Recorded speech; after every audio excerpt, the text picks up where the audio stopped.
Traders മാർക്കറ്റിൽ ഞാനൊരു entry എടുത്തിട്ടുണ്ട്. നമുക്ക് മോർണിംഗ് സെറ്റപ്പിൽ ട്രേഡ് മിസ്സായിപ്പോയി. അത് ഞാൻ ലാസ്റ്റ് എക്സ്പ്ലെയിൻ ചെയ്യാം. അല്ലെങ്കിൽ നിങ്ങൾ നമ്മളുടെ ട്രേഡ് എടുക്കുന്നവരാണെങ്കിൽ നിങ്ങൾക്ക് മനസ്സിലാവും. ആദ്യം തന്നെ നമുക്ക് നമ്മുടെ ടാർഗറ്റും സ്റ്റോപ്പ് ലോസും കൂടെ ഒന്ന് പ്ലേസ് ചെയ്യാം. ഈ ഫോമായ ഗ്രീൻ ക്യാൻഡിലിൻ്റെ ഹൈയർ മാർക്കറ്റ് ബ്രേക്ക് ചെയ്യാൻ തുടങ്ങിയപ്പോഴാണ് ട്രേഡിൽ എൻട്രി എടുത്തത്.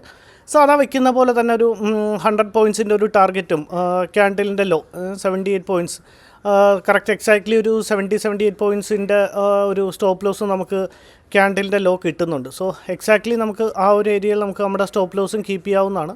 എടുത്തപ്പോൾ തന്നെ അത്യാവശ്യം തെറ്റില്ലാത്ത ഒരു അപ്സൈഡ് മൊമെൻറ്റം കാണിക്കുന്നുണ്ട്. 53,400ൻ്റെ കോൾ ഓപ്ഷനാണ് നമ്മൾ ബൈ ചെയ്തത്. ഇപ്പം അതെ സ്റ്റോപ്പ് ലോസിനെയും കൂടെ ഒന്ന് നോക്കിക്കഴിഞ്ഞാൽ, ഞാൻ സ്റ്റോപ്പ് ലോസ് നോക്കിയിട്ടാണ് ട്രേഡ് എടുത്തത്. ഇവിടെ തൊട്ട് ക്യാൻഡിലിൻ്റെ ഹൈ വരെ എന്ന് പറയുമ്പോൾ അത്യാവശ്യം കുഴപ്പമില്ല. ഒരു 78 പോയിൻറ്റ്സിൻ്റെ അടുപ്പിച്ച് ഒരു സ്റ്റോപ്പ് ലോസും കൂടെ കിട്ടുന്നുണ്ട്. അപ്പോൾ നമ്മുടെ സ്റ്റോപ്പ് ലോസും എക്സാക്ട്ലി ഞാൻ ട്രേഡ് എടുക്കുമ്പോൾ എപ്പോഴും നമ്മുടെ സ്റ്റോപ്പ് ലോസ് എക്സാക്ട് പോർഷൻ ആണോ എന്ന് നോക്കാറുണ്ട്. ഇന്നിപ്പോൾ രാവിലെ എനിക്ക് ട്രേഡ് മിസ്സായത് എൻ്റെ ഒരു വ്യൂ തന്നെ ആ ഒരു അപ്സൈഡ് വ്യൂ ആയിരുന്നു. പക്ഷേ ഞാൻ ട്രേഡ് എടുക്കാതിരുന്ന വലിയൊരു സ്റ്റോപ്പ് ലോസ് കൊടുക്കേണ്ട കൊണ്ടായിരുന്നു. സോ ഇപ്പോൾ കുഴപ്പമില്ല. ഇപ്പോൾ നമ്മുടെ സ്റ്റോപ്പ് ലോസും ഏതായാലും നമ്മളുടെ ഒരു അഫോർഡബിൾ ആണ്.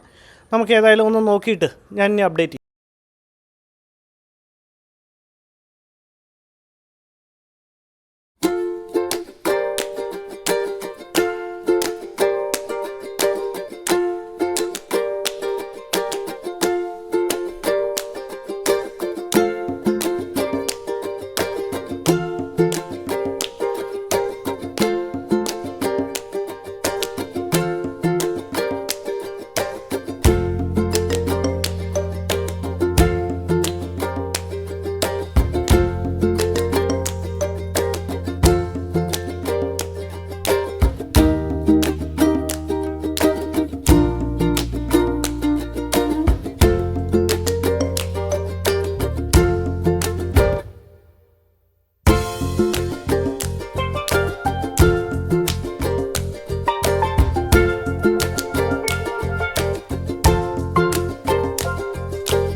ട്രേഡേഴ്സ് മാർക്കറ്റ് അത്യാവശ്യം ഒരു നെഗറ്റീവ് കാണിച്ച് തുടങ്ങിയിട്ടുണ്ട്. ഇത്രയും നേരം നമ്മൾ പോസിറ്റീവിലായിരുന്നു. നമുക്ക് നമ്മുടെ സ്റ്റോപ്പ് ലോസ് കൊടുത്തിട്ടേക്കാം. 533.89 നമുക്ക് ആവറേജ് ബൈയിങ് പ്രൈസ് കിട്ടിയത്. അപ്പോൾ 496ഉം ട്രിഗർ വന്നിട്ട് 497ഉം കൊടുത്തേക്കാം. 30 സാധാരണ നമ്മൾ കൊടുക്കുന്ന പോലെ തന്നെ ഒരു 38 പോയിൻറ്റ്സിൻ്റെ സ്റ്റോപ്പ് ലോസ് തന്നെയാണ് കൊടുക്കുന്നത്. ഓക്കെ, നമ്മുടെ സ്റ്റോപ്പ് ലോസ് കൊടുത്തിട്ടുണ്ട്. ഇനിയിപ്പോൾ മാർക്കറ്റ് എങ്ങനെയാണ് റിയാക്ട് ചെയ്യണമെന്ന് നോക്കിയിട്ട് ഞാൻ അപ്ഡേറ്റ് ചെയ്യാൻ ട്രേഡേഴ്സ്.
ട്രേഡേഴ്സ് നമ്മുടെ സ്റ്റോപ്പ് ലോസ് ഹിറ്റായിട്ടില്ല. ഈ സ്പോട്ടിൻ്റെ ചാർട്ടിലാണ് ഹിറ്റായ പോലെ കാണിക്കുന്നത്. പക്ഷേ പ്രീമിയം വൈസ് നമ്മുടെ സ്റ്റോപ്പ് ലോസ് ഇതുവരെ ഹിറ്റായിട്ടില്ല.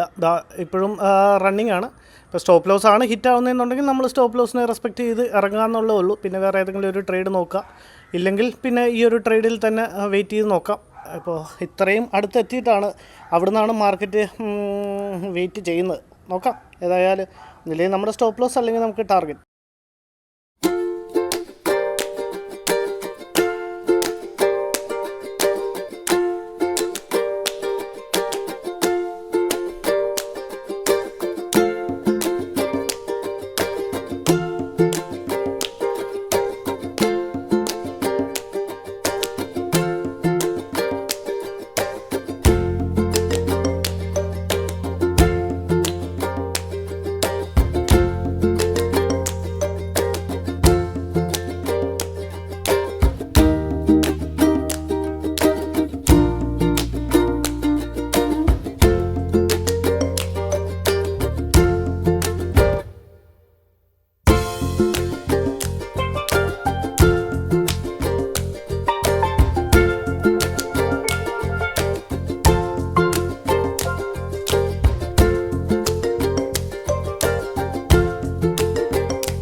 ട്രേഡേഴ്സ് മാർക്കറ്റ് എക്സാക്ട്ലി നമ്മുടെ സ്റ്റോപ്പ് ലോസിൻ്റെ അടുത്തെത്തിയിട്ടാണ് അവിടുന്ന് റിവേഴ്സലായി ഇപ്പോൾ പ്രോഫിറ്റ് കാണിക്കാൻ തുടങ്ങിയിരിക്കുന്നത്. എക്സാക്ട്ലി നമ്മുടെ ഈ സ്പോട്ടിൻ്റെ ചാർട്ട് എടുത്ത് നോക്കി അറിയാൻ പറ്റും. നിങ്ങളിപ്പോൾ വീഡിയോ കണ്ടിട്ടുണ്ട് അല്ലെങ്കിൽ നിങ്ങളൊന്ന് എടുത്ത് നോക്കണം. എക്സാക്ട്ലി സ്പോട്ടിൻ്റെ ചാർട്ടിൽ നമ്മുടെ സ്റ്റോപ്പ് ലോസ് ഹിറ്റ് ചെയ്യുന്ന കാണിച്ചിട്ടാണ് അവിടെ നിന്നാണ് മാർക്കറ്റ് തിരിയാൻ തുടങ്ങിയത്. പക്ഷേ പ്രീമിയം വൈസ് നമ്മൾ സ്കിപ്പ് ആവുമായിരുന്നതാ. നമ്മളുടെ സ്റ്റോപ്പ് ലോസിനെ എഡിറ്റ് ചെയ്ത് ഞാൻ ടാർഗറ്റ് പ്ലേസ് ചെയ്യുന്നുണ്ട് 583 572 ഓക്കെ 583 ജസ്റ്റ് ഒരു 10-12 പോയിൻറ്റ്സിൻ്റെ അടുപ്പിച്ച് മാത്രമേ ഇനി നമ്മളുടെ ടാർഗറ്റ് ഏരിയയിലേക്ക് ഉള്ളൂ. ഇനിയിപ്പോൾ ഈ ട്രേഡിൽ നമുക്ക് സ്റ്റോപ്പ് ലോസ് ഇല്ല ട്രേഡേഴ്സ്. കാരണം 4200 പ്ലസ് കാണിച്ചു കഴിഞ്ഞാൽ നമ്മുടെ സ്റ്റോപ്പ് ലോസിനെ നമ്മൾ ട്രെയിൽ ചെയ്ത് ഒരു കോസ്റ്റിൽ കൊണ്ട് വച്ചേക്കും. സോ ഓവറോൾ നമ്മളൊരു 6000 അടുപ്പിച്ച് പ്രോഫിറ്റ് ബുക്ക് ചെയ്യാനാണ് ഇതിൻ്റെ അകത്ത് ശ്രമിക്കുന്നത്. നമുക്ക് നോക്കാം. അത്യാവശ്യം കുഴപ്പമില്ല. എക്സാക്ട്ലി നമ്മുടെ സ്റ്റോപ്പ് ലോസ് ഏരിയയിൽ നിന്ന് എക്സാക്ട്ലി മാർക്കറ്റ് റിവേഴ്സ് ആവുമായിരുന്നു. ഇതാണ് മാർക്കറ്റിൻ്റെ ചിലപ്പോൾ നമ്മുടെ സ്റ്റോപ്പ് ലോസ് ഹിറ്റ് ചെയ്തതിന് ശേഷമായിരിക്കാം റിവേഴ്സ് ആവാനുള്ള ചാൻസും. സോ അതൊന്നും നമുക്ക് പറയാൻ പറ്റില്ല. ഇത് ഓൾ ഡിപ്പെൻഡ്സ് ഓൺ മാർക്കറ്റാണ്. എവിടം വരെ എത്തണം, എവിടെ നിന്ന് തിരിയാം. ഓക്കെ, നമ്മളുടെ ടാർഗറ്റ് ഹിറ്റ് ചെയ്യുന്നുണ്ട് ട്രേഡേഴ്സ്. ഏകദേശം ഒരു 5800 പ്രോഫിറ്റ് നമ്മളിപ്പോൾ ബുക്ക് ചെയ്തിട്ടുണ്ട്. ടാർഗറ്റ് ഏരിയ എത്തുന്നതിന് മുന്നേ തന്നെ അവിടുന്ന് ആണ് നമ്മളുടെ ടാർഗറ്റ് ഹിറ്റായത് പ്രീമിയം വൈസ്. സോ ഇവിടെ ഒരു R1 റെസിസ്റ്റൻസ് ഉണ്ട്. വേണമെങ്കിൽ നമുക്ക് വെയിറ്റ് ചെയ്താൽ ഇവിടം വരെ വരാനുള്ള ചാൻസസ് ഉണ്ട്. പക്ഷേ നമ്മൾ എടുക്കേണ്ട പോയിൻ്റ് എടുത്ത് മാർക്കറ്റിൽ നിന്ന് ഇറങ്ങുകയാണ് ഒരു ഡിസിപ്ലിൻഡ് ആയിട്ട് ചെയ്യേണ്ട ഒരു കാര്യം. സോ അതാണ് ഞാൻ അവിടുന്ന് നമ്മളുടെ 100 പോയിൻറ്റ്സ് തന്നെ ബുക്ക് ചെയ്ത് ഇറങ്ങിയത്. വെയിറ്റ് ചെയ്യുന്നതിലും കുഴപ്പമില്ല. ഉറപ്പായിട്ടും അത് R1 റെസിസ്റ്റൻസ് വരെ എത്താൻ സാധ്യതയുണ്ട്. നമ്മൾ ട്രേഡ് എടുക്കാനുള്ള റീസൺ വളരെ സിമ്പിളാണ് ട്രേഡേഴ്സ്. ഈ ഹാമർ ക്യാൻഡിൽ ഉണ്ടായി, ഹാമർ ക്യാൻഡിലിൻ്റെ ഹൈയെ മാർക്കറ്റ് ബ്രേക്ക് ചെയ്യാൻ തുടങ്ങിയപ്പോഴാണ് നമ്മൾ ട്രേഡിൽ എൻട്രി എടുത്ത്. ഇതായിരുന്നു നമ്മുടെ 940 ക്യാൻഡിൽ. നമ്മുടെ ലൈനിനെ വരച്ച് കഴിഞ്ഞാൽ ഫസ്റ്റ് ഇതായിരുന്നു നമ്മളുടെ 940 ക്യാൻഡിൽ. 940 ക്യാൻഡിൽ റിജക്ഷൻ കാണിച്ച് നമ്മുടെ ലൈനിൽ റീടെസ്റ്റ് ചെയ്യുകയാണെങ്കിൽ ഞാൻ ട്രേഡ് എടുക്കാൻ വേണ്ടി വെയിറ്റ് ചെയ്തിരിക്കുകയായിരുന്നു. പക്ഷേ അവിടുന്ന് തന്നെ കണ്ടിന്യൂസ്ലി ഒരു അപ്സൈഡ് മൊമെൻറ്റമാണ് കാണിച്ചത്. സോ അതാണ് നമുക്ക് ട്രേഡ് മിസ് ഔട്ട് ആയത്. അത്രയും മേളിൽ കയറി ട്രേഡ് എടുത്താൽ നമ്മളുടെ സ്റ്റോപ്പ് ലോസ് വലുതായി പോകും. അപ്പോൾ ഓവറോൾ മാർക്കറ്റിൻ്റെ ഒരു കണ്ടീഷൻ കണ്ടിട്ട് മാർക്കറ്റ് എനിക്കൊരു അപ്സൈഡ് മൊമെൻറ്റം തന്നെയാണ് ഇന്നും തോന്നിയത്. പക്ഷേ ഇവിടെ നിന്ന് കണ്ടിന്യൂസ്ലി ഒരു അപ്സൈഡ് മൊമെൻറ്റം വന്നുകൊണ്ടാണ് നമ്മൾ ട്രേഡ് എടുക്കാതെ ഇരുന്നത്. കാരണം നമ്മുടെ സ്റ്റോപ്പ് ലോസ് വളരെ വലുതാണ്. അതിന് റിജക്ഷന് വേണ്ടി വെയിറ്റ് ചെയ്തു. റിജക്ഷൻ വന്നു, മേളിലോട്ട് വന്ന ഒരു ഹാമർ ക്യാൻഡിൽ ഫോം ചെയ്തപ്പോഴത്തേക്ക് ഞാൻ ആ ഹാമറിൻ്റെ ഹൈയെ ബ്രേക്ക് ചെയ്തപ്പോൾ ട്രേഡ് എടുത്തു. ജസ്റ്റ് നമ്മൾ വയ്ക്കുന്ന സ്റ്റോപ്പ് ലോസും നമ്മൾ വയ്ക്കുന്ന ഒരു ടാർഗറ്റും തന്നെയാണ് വെച്ചത്. ആദ്യം നമ്മളുടെ എഗ്നിസ്റ്റ് മാർക്കറ്റ് പോയെങ്കിലും വളരെ സിമ്പിളായിട്ട് ഒരു ക്യാൻഡിൽ തന്നെ നമ്മളുടെ ടാർഗറ്റിനെ ഹിറ്റ് ചെയ്തു. That's it. അപ്പോൾ ഓവറോൾ ഒരു 5800 പ്രോഫിറ്റ് ബുക്ക് ചെയ്തിട്ടുണ്ട്.